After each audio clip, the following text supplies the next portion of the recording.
Bonjour à tous, j'espère que vous allez bien. Allez, on revient encore à la formation après un petit congé de fin d'année. Et bonne année à vous tous d'ailleurs pour ceux qui écoutent. D'ailleurs, on va reprendre la partie CCNA2 comme c'était toujours le cas.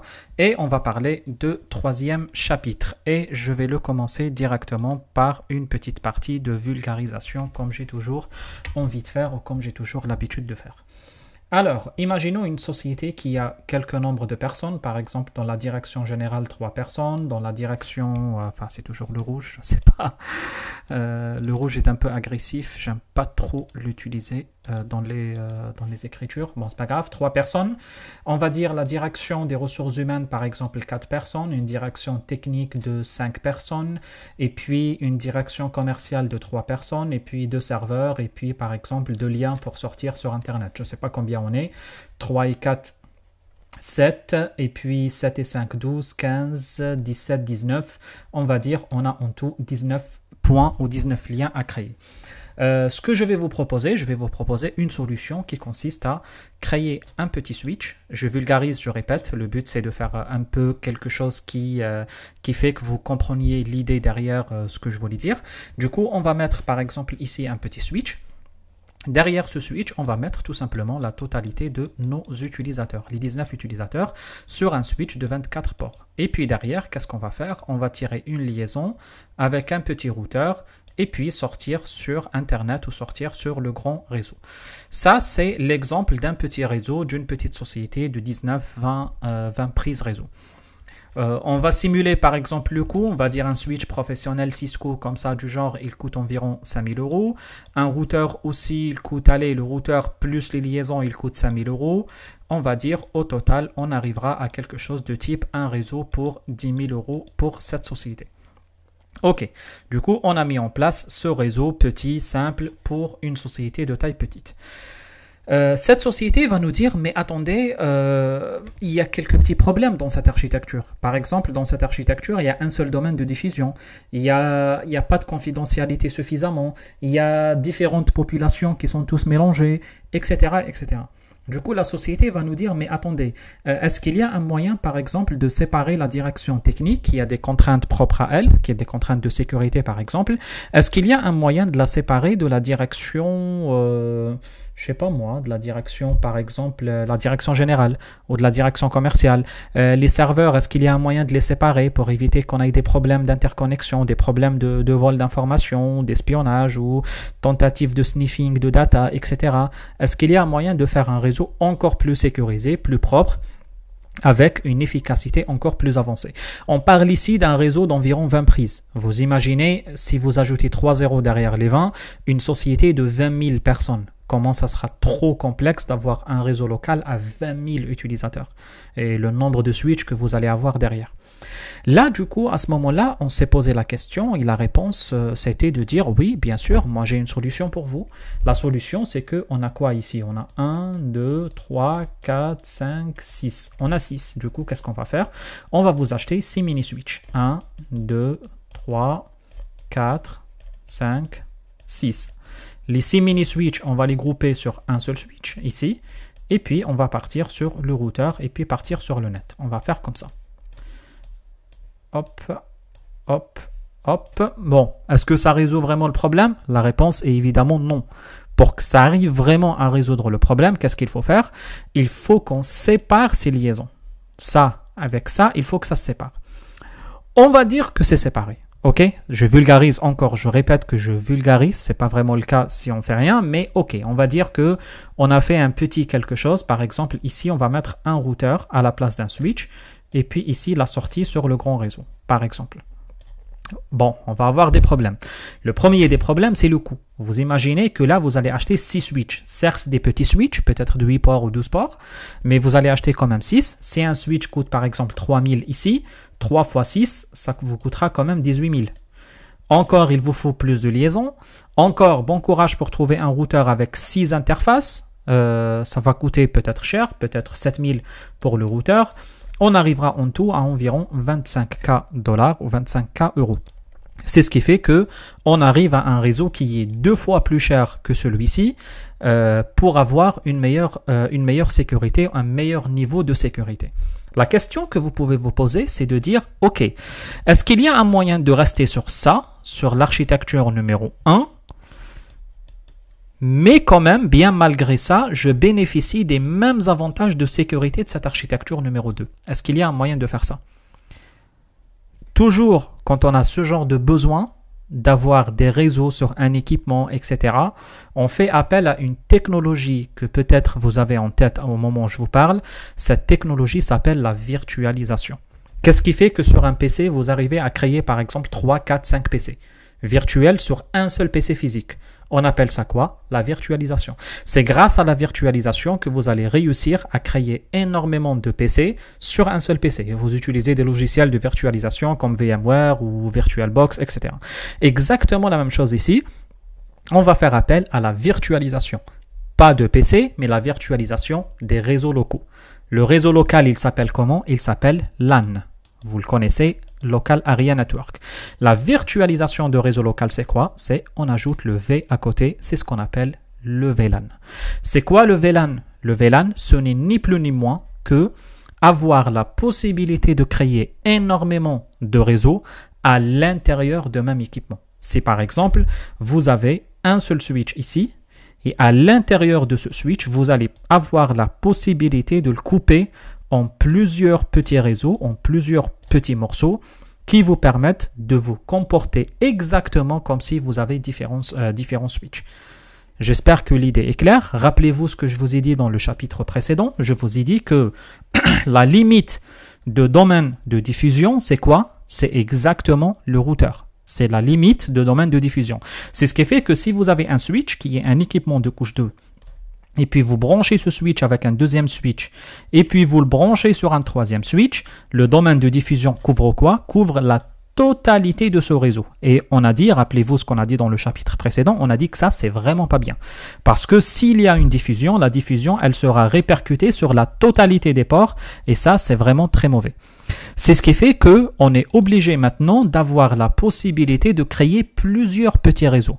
C'est quoi la limite de la diffusion? On a dit c'était le routeur. Du coup, pour qu'on puisse avoir des petits réseaux, qu'est-ce qu'il faut faire?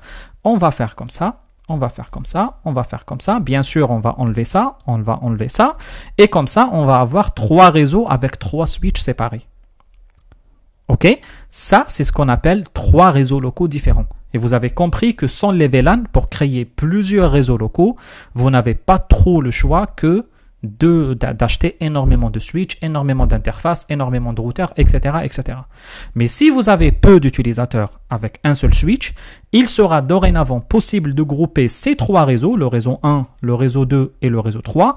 Il sera possible de le grouper en utilisant quoi? En utilisant le même switch grâce à la technologie VLAN. Grâce à la technologie VLAN, comme je vous ai dit, si vous avez un seul switch qui est là, vous allez pouvoir créer 3 réseaux séparés. Attention, un VLAN se comporte exactement comme un switch totalement séparé de deuxième switch. Du coup, si vous allez appeler ce VLAN par exemple 10, les VLAN, on les appelle toujours par des numéros, 10, par exemple celui-ci 20 et celui-ci 30, ça ne veut pas dire si vous branchez ici un PC, vous branchez ici un autre PC. Attention, les 2 PC se situent dans 2 réseaux totalement différents. Il faut vraiment comprendre ça. C'est comme si vous avez le premier PC qui est là et le deuxième PC qui est là. Et rappelez-vous que si vous ne configurez pas le routeur comme il faut, ce PC-là ne peut jamais pinguer le PC qui est là, ne peut jamais lui envoyer quelque chose. Évidemment, sauf si vous configurez bien le routage. Ok? C'est ce qu'il faut comprendre encore ici. Du coup, une fois vous créez des VLAN et vous affectez les différents ports au VLAN, ce qui va se passer à partir de maintenant, il ne sera plus possible que ces 2 PC se comportent comme des PC sur le même réseau. Certes, ils sont sur le même switch, mais ils ne sont plus sur le même réseau parce que le VLAN nous a permis de créer 3 switches différents, mais ces 3 switches sont virtuels. Du coup, ce que vous avez physiquement, c'est ça, mais vous allez avoir en tête plutôt ça. Ce que vous allez devoir avoir en tête, c'est l'autre structure avec 3 switches séparés complètement l'un de l'autre. Je ne sais pas si c'est clair pour vous la signification d'un VLAN. Dites-le moi en tout cas si vous n'avez pas très bien compris. Mais j'ai préféré plutôt vulgariser que d'aller sur la définition théorique de ce que signifie un VLAN. C'est quelque chose que peut-être on n'arrivera pas très bien à comprendre. Alors, quand on parle de VLAN, c'est l'objectif, quand on parle des VLAN, c'est le fait ou pourquoi avoir un VLAN ou quels sont les intérêts d'avoir un VLAN dans une entreprise. Je pense que vous l'avez compris, ils sont vraiment multiples. On va avoir des petits domaines de diffusion dans l'entreprise. Ça, c'est très bien. Ça permet d'avoir une meilleure gestion de la bande passante qui sera énormément plus efficace. Une meilleure sécurité parce qu'à partir de ce moment-là, qu'est-ce qui va se passer? Les utilisateurs qui sont dans le VLAN 10 sont totalement séparés des utilisateurs qui sont dans le VLAN 20. Attention, ça ne veut pas dire qu'on ne peut pas leur envoyer des datas. Mais on doit passer par un routeur. C'est ce qui fait que, dorénavant, si un utilisateur de VLAN 20 veut espionner les diffusions qui traînent dans le réseau local, il n'écoutera jamais le VLAN 10. Et du coup, ça optimisera le niveau de sécurité. Efficacité aussi pour les équipes IT, parce que ce qui se passe dans une entreprise, c'est que chaque équipe a ses propres caractéristiques. Du coup, par exemple, l'équipe technique doit avoir accès à des serveurs spécifiques. L'équipe de commercial doit avoir accès à des serveurs spécifiques dédiés au commercial, la vente, les deals, les prix, etc. L'équipe de comptabilité doit avoir accès à tout ce qui est lié aux serveurs de comptabilité, etc. C'est ce qui fait que si vous configurez le réseau déjà comme ça, les équipes IT après peuvent affecter les droits plus facilement. Ils vont dire très bien, les utilisateurs de VLAN 10, je sais qui c'est les utilisateurs par exemple de la compta. C'est simple, je vais prendre tous ceux qui sont dans le VLAN 10 qui partagent la même adresse réseau et je veux leur donner le droit d'accéder au serveur. Vous voyez que c'est beaucoup plus simple que de courir derrière les gens, l'un est là, l'autre est je ne sais pas où, etc., etc. C'est beaucoup plus facile pour la gestion IT. Parmi les avantages aussi les plus importants, c'est la réduction de coûts. Vous avez bien compris cela ici, par exemple. Vous voyez que on passait dans cet exemple de peut-être 20 000 $ à 10 000 $ rien que en faisant les VLAN, parce que ça permet d'utiliser ou de maximiser l'utilisation des ports de switch. Si vous achetez un switch de 48 ports, vous pouvez grouper dedans énormément de réseaux tant que les ports sont toujours disponibles. Il y aura une meilleure performance, ça c'est quelque chose qu'on a déjà abordé en parlant de la bande passante qui sera mieux gérée avec des petits domaines de diffusion, et puis on parle aussi de la gestion qui sera beaucoup plus simplifiée, beaucoup plus efficace par les équipes IT parce qu'ils savent gérer mieux un réseau, mieux mieux coupé ou mieux divisé en petits morceaux et chaque morceau ressemble les mêmes caractéristiques que d'avoir l'utilisateur de commercial un ici, un ici, un ici, bon courage après, pour grouper les trois dans les mêmes caractéristiques en matière d'accès, en matière de gestion de réseau. Je pense que c'est clair pour vous, enfin j'espère surtout que cela est clair pour vous, parce que c'est la base après qui va nous permettre de comprendre le reste de ce chapitre. Après, quand on parle de VLAN, on parle de quoi exactement? C'est les types de VLAN, parce que vous avez bien compris, quand on parle de VLAN, un VLAN sur un switch de type Cisco, il groupe un certain nombre de, chaque VLAN a un certain nombre de caractéristiques propres à lui. Par exemple, c'est pas un exemple, on va traiter tout ce qui existe.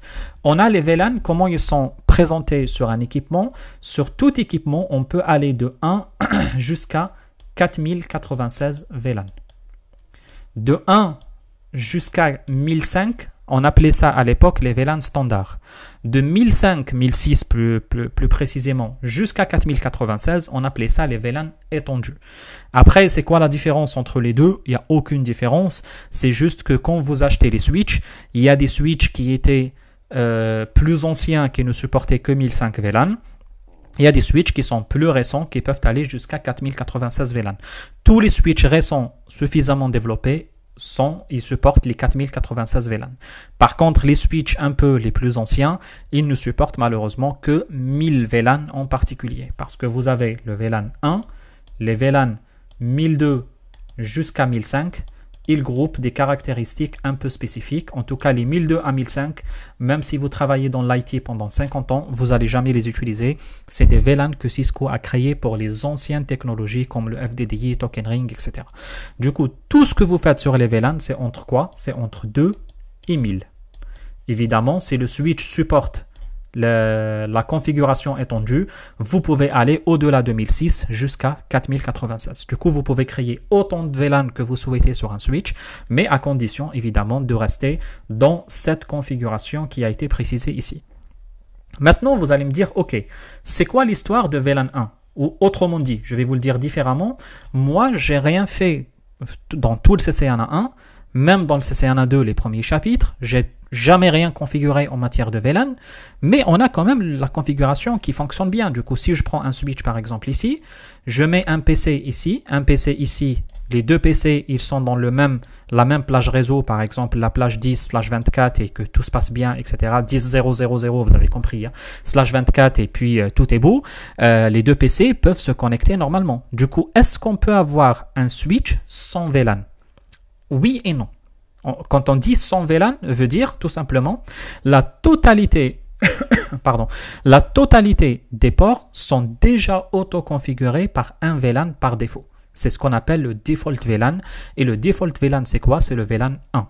C'est le VLAN qui s'appelle default. Vous ne pouvez pas le modifier, vous ne pouvez pas le renommer, vous ne pouvez pas le supprimer, etc., etc. Bref, vous ne pouvez rien faire de VLAN 1. Il est là, il existe, il est attribué par défaut par Cisco à la totalité des ports. La seule chose que vous pouvez faire de VLAN 1, c'est de le retirer des ports. Par exemple, vous prenez le port 3 ici. Si vous ne voulez pas qu'il soit associé au VLAN 1, vous le donnez au VLAN 10, au VLAN 20 ou ce que vous souhaitez. Par contre, il n'est pas possible de supprimer carrément le VLAN 1. Ça, ce n'est pas possible, ça n'existe pas. Du coup, le VLAN 1, par défaut, groupe la totalité des rôles. On va voir des rôles de VLAN. Par exemple, il y a le VLAN admin, il y a ce qu'on appelle le VLAN natif, ou le VLAN natif, VLAN admin, VLAN data, VLAN voice. Tous ces rôles-là, le VLAN 1 les fait. C'est ce qui fait que, historiquement parlant, on n'avait pas vraiment besoin de faire quoi que ce soit parce que le VLAN 1 était là pour faire tous les rôles. Un seul VLAN, il fait tous les rôles. C'est un peu comme s'il n'y a pas de VLAN, tout simplement. Il n'y a pas la technologie VLAN ou la séparation VLAN. C'est comme si tu installes un PC, tu installes un hyperviseur de machine virtuelle et dedans, tu mets une seule machine. Ça peut être un débat dans cette machine. Est-ce qu'il y a des machines virtuelles ou pas? Parce qu'il y a une seule machine. Au final, ça revient en quelque sorte au même. C'est exactement le même principe ici, c'est que le VLAN 1, je répète, c'est le VLAN par défaut, vous ne pouvez pas le supprimer, vous ne pouvez pas le modifier, il est là, il groupe la totalité des ports. Est-ce que c'est bien de laisser le VLAN 1? La réponse évidemment est non. Même si vous avez un seul VLAN dans une entreprise ou dans votre département, changez le VLAN 1. Rappelez-vous ce que je vous ai dit, je crois l'avoir dit, mais si je ne l'ai pas dit, je le dis maintenant, ne laissez jamais les switches configurés pour vous. Ne laissez jamais les choix par défaut décidés pour vous. Du coup, il y a le VLAN 1 qui est le VLAN par défaut décidé déjà. Vous le changez. Même si vous avez un seul VLAN, par exemple, vous avez configuré une filiale où il y a 30 utilisateurs, vous allez tous les mettre sur le même réseau parce qu'ils ont tous les mêmes caractéristiques industrielles, etc. Vous ne laissez pas VLAN 1. Créez un VLAN. Changez-le. Parce que le VLAN 1 est très facile à deviner par les hackers. C'est le VLAN par défaut. C'est comme si vous avez le mot de passe par défaut en quelque sorte pour accéder à quelque chose. Ok? Maintenant l'objectif sera de changer ce VLAN par défaut et de passer à un autre VLAN. Du coup, cet autre VLAN, il s'appelle quoi? Il s'appelle VLAN data. Le VLAN de données. Le VLAN data. Le VLAN data, c'est quoi? C'est ni plus ni moins le VLAN normal. Le VLAN qui fait passer les données des utilisateurs. Du coup, les utilisateurs qui sont là et les utilisateurs qui sont là, il est mieux, enfin l'utilisateur, parce qu'on parle d'une seule personne ici, et la personne qui est là, il est mieux, il est souhaitable de les passer sur un autre VLAN. Par exemple, 10, généralement, dans les entreprises, on appelle par des chiffres ronds de type 10, 20, 30, 40, 50, etc. Après, appelez par ce que vous souhaitez. Par exemple, et surtout, j'ouvre une petite parenthèse, faites en sorte de respecter les règles de nommage. Si vous allez concevoir le réseau d'entreprise, le réseau de votre société, faites en sorte de concevoir un réseau fiable dès le premier jour. Et je pense qu'on a fait un des chapitres de CCNA 1, je crois même le premier, il s'appelait réseau fiable. Et on a parlé de ce genre d'éléments. Du coup, pensez à un réseau fiable. Par exemple, pensez à des règles de nommage spécifiques, voire même ultra spécifiques, qui précisent exactement pourquoi vous appelez un VLAN. Parce que vous serez perdu à un moment donné, surtout si vous bossez dans les grands groupes, etc., les grosses entreprises et tout. À un moment donné, vous serez perdu. Vous ne savez plus quoi dire, quoi faire. Ça fait beaucoup les réseaux, les VLAN, les interfaces. Tu me dis VLAN 225, ça veut dire quoi 225? Il est dans quel pays, dans quel étage, dans quel... Bref, vous serez perdu. Du coup, pensez à des règles de nommage spécifiques. Par exemple, vous allez dire, si vous avez une multinationale, vous allez dire, pour la France, je prends de 1 jusqu'à 100. On a bien compris que le 1, on ne l'utilise pas. Je voulais dire de 2 jusqu'à 100. Du coup, si vous avez un VLAN de 2 jusqu'à 100, vous êtes en France. Et ça tombe bien. Pourquoi ça tombe bien? Parce qu'en France, il y a quelque chose qui s'appelle le code postal qui est très utilisé. Pour ceux qui habitent en France, qui m'écoutent, je pense que vous savez très bien de quoi on parle. Du coup, on dit à quelqu'un t'habites où? Il va dire j'habite dans le 91, dans le 92, dans le 75, dans le 23, etc. Ah, du coup, ça tombe bien. Moi, si j'ai par exemple une société avec des points de vente partout dans le pays, qu'est-ce que je peux faire? Je vais donner les ID de VLAN par exemple, le département. Le département, c'est quoi? C'est 75 pour Paris, 91 pour l'Essonne, 92 pour les Hauts-de-Seine, etc., etc. Ça peut être très pratique. Bon, maintenant, tu vas me dire, si j'ai plusieurs filiales dans le même département, bon, tu gères, en quelque sorte. Et là, tu fais aussi une règle de nommage, de type, par exemple, 92 pour le département des Hauts-de-Seine. Si tu as 5 services, par exemple, dans le 92, c'est pas grave. On va nommer les sites de 1 à 5 et puis on va les nommer comme ça, 2, 3, 4, 5. Et puis, ça sera 921 pour le premier site, 922 pour le deuxième, 923 pour le troisième, etc. Du coup, toi, quand tu vois 921, tu comprends que déjà 92 veut dire le département des Hauts-de-Seine et le 1, c'est le premier site de, par exemple, Boulogne-Billancourt ou Issy-les-Moulineaux, etc., etc. OK? Du coup, essayez de faire en sorte de choisir des règles de nommage strictes parce qu'à un moment donné, vous serez perdu. Après, il y a d'autres techniques parce que vous allez voir qu'on va choisir une règle de nommage stricte qu'on va appliquer à la fois dans les VLAN, mais à la fois dans l'adresse IP. Du coup, malheureusement, je ne peux pas nommer une adresse IP 921. Les adresses IP ne peuvent pas dépasser 255. J'aurais pu vous faire ça comme piège. Dommage, je l'ai déjà démasqué. C'est pas grave. Qu'est-ce que je pouvais faire? Par exemple, si on a les VLAN de type 10, 20, 30, etc., on va créer des règles d'adressage IP de type, par exemple, 192, 168, ID de VLAN 0/24. Ok, vous voyez? Et le troisième octet ici, qu'est-ce que je vais mettre? Je vais mettre l'ID de VLAN. Par exemple, si j'ai VLAN 10, ça sera 10. 192, 168, 10, 0, 20, 0, 30, 0, etc.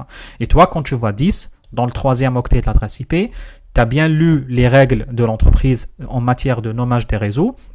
Tu vas directement comprendre quand tu vois le 10 que le problème vient du VLAN 10. Tu vois, c'est qu'il fait en sorte vraiment de faire un travail propre. Ne passez pas juste le truc de dire VLAN, créer un VLAN, etc. La technicité est toujours très facile. J'ouvre aussi une deuxième ou troisième, ou je ne sais pas dans combien de parenthèses je suis, mais c'est pas grave, j'essaye de partager avec vous aussi mes expériences.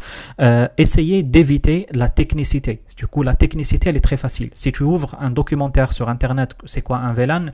J'imagine tu vas trouver des tonnes et des tonnes.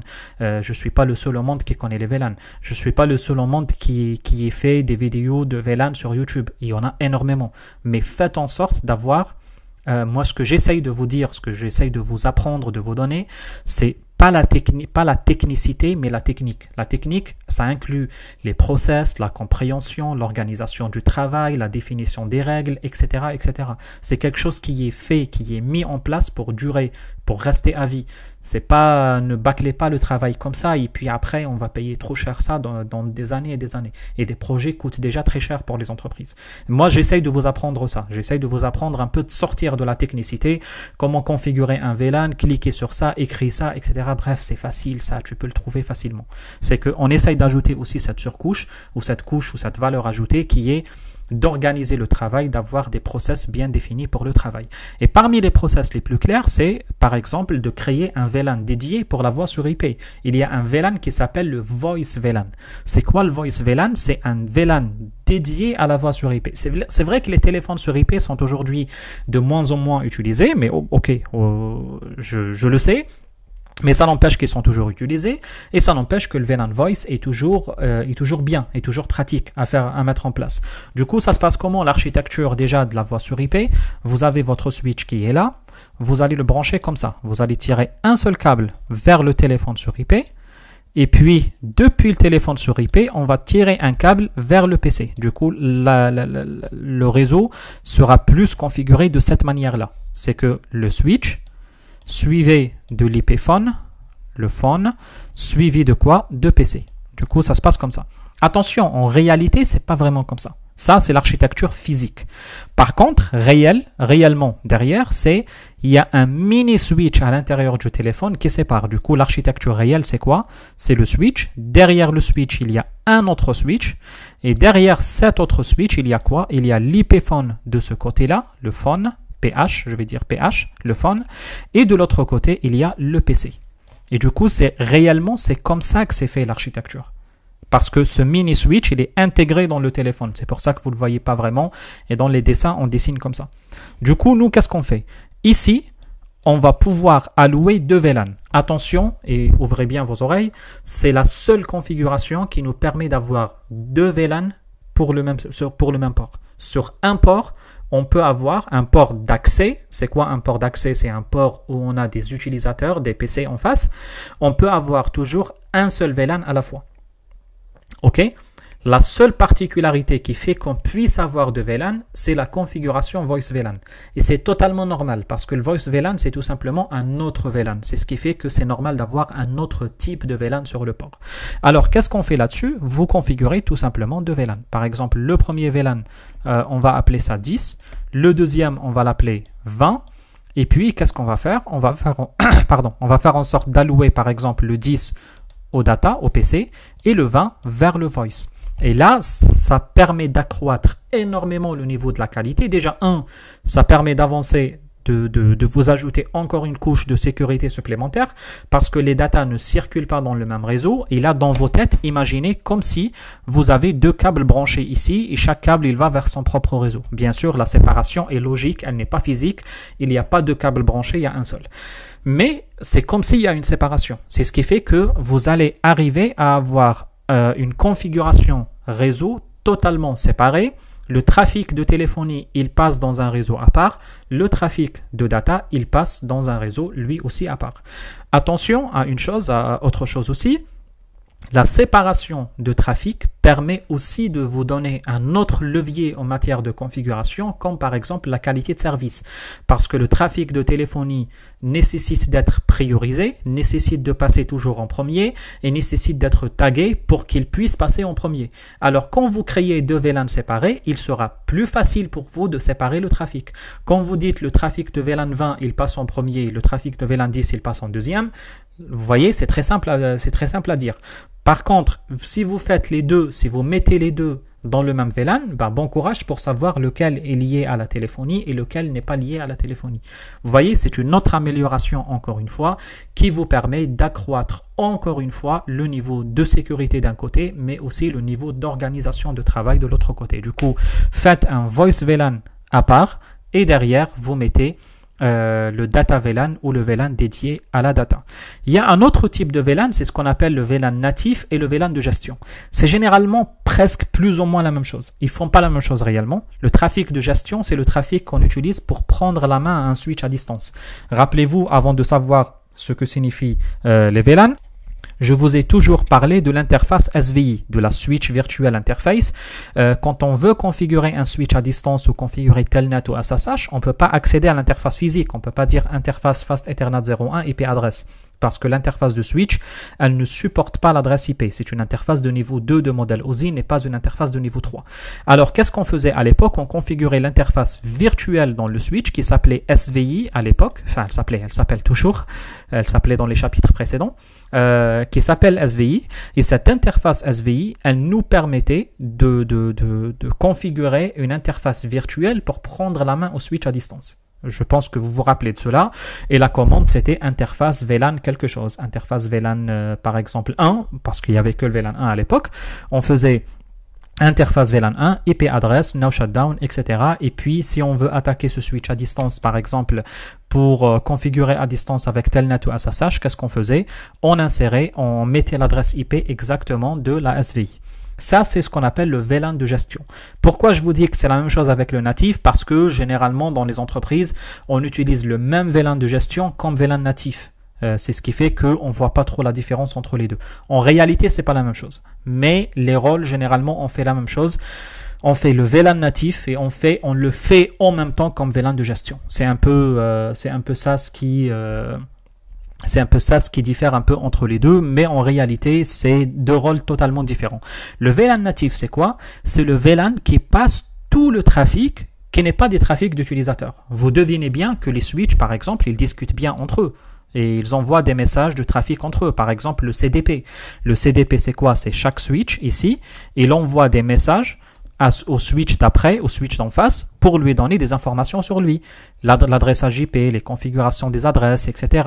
Le spanning tree, on va le voir prochainement. Le VTP aussi. Bref, il y a énormément de protocoles qui circulent ici. C'est les protocoles qui permettent aux switch de discuter entre eux et d'auto-configurer des choses, de négocier des choses, de négocier par exemple les états des interfaces, de négocier le duplex, bref, vous les connaissez déjà.